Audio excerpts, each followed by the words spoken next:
Game changer, SpaceX reveals their new insane nuclear reactor. With SpaceX's amazing new portable nuclear reactor that Musk has unveiled, this will alter everything in space technology. Musk tweeted that nuclear thermal rockets will be well suited for in-space transit, but would not be recommended as an Earth-to-orbit means of transport. This was Elon's response to a story by Universal Site that mentioned how nuclear rockets can reduce the amount of time it takes to go to Mars from 240 days to 100 days. Holy Moses! A nuclear-powered rocket is equipped with a reactor that will heat liquid hydrogen fuel. Then, by converting the liquid into gas, the rocket can provide thrust by blazing it through the nozzle quickly. A nuclear thermal rocket has a specific impulse that can be up to 3 times greater than a chemical rocket's. Oh boy!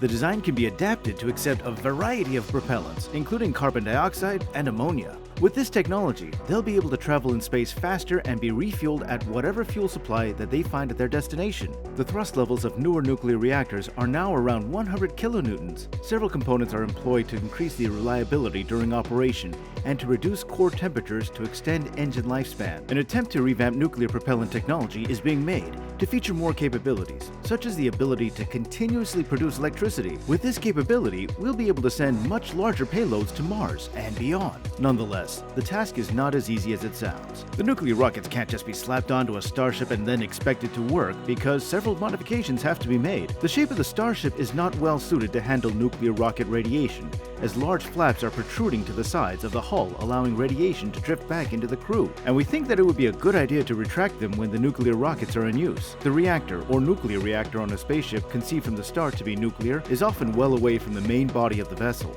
In the event of a fission reaction, the radiation released spreads out as a sphere upon the end of a long boom, or tapered propellant tank by placing it further away. The main body of the spaceship will intercept a small amount. In addition to their operation near the reactors or engines, they're also commonly referred to as shadow shields. Fortunately, starships already come with some radiation protection built in, such as beryllium or graphite reflectors. Methane in particular is effective at absorbing neutrons and will always be present in space, along with the 30 tons or more of landing propellant. In addition to a large amount of propellant drained as a part of nuclear propulsion, there will also be several meters of shielding that will be drained. Additionally, the engines and crew compartments will be separated by 25 meters, so less than 1% of the radiation will reach the crew. That's amazing forward thinking. So far, almost all nuclear rocket tests or designs have involved liquid hydrogen, since it may be able to produce the highest specific impulse.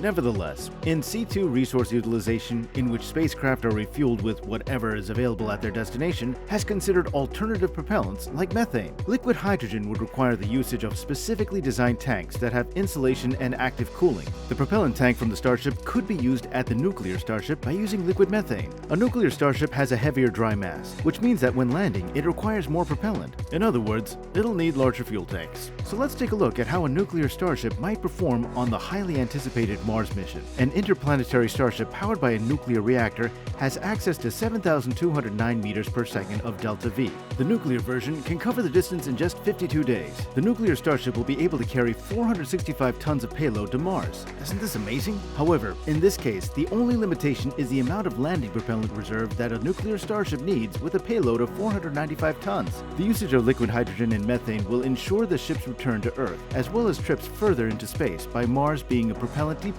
Now that the awesomeness of nuclear starships has been established, when can we anticipate seeing one in production? Elon intends to reuse the existing launch vehicles as much as possible. That way, launch costs will be as low as possible. Radiation is another problem with the rapid reuse of nuclear rockets. Also, a nuclear rocket engine is said to return to an operational state in a month based on estimates from NASA. With the shortest missions taking over 2 months, radiation will be less of an issue for Mars missions. In all clarity, nuclear thermal propulsion rockets are extremely promising, but it will take time for SpaceX to fully embrace it. SpaceX has not announced plans to develop a portable nuclear reactor. How likely is it that Elon will get on the nuclear bandwagon? If he does, when do you think we'll be able to see the first nuclear power Starship? Let me know in the comment section below. Well, that's all for this video. Thank you for watching.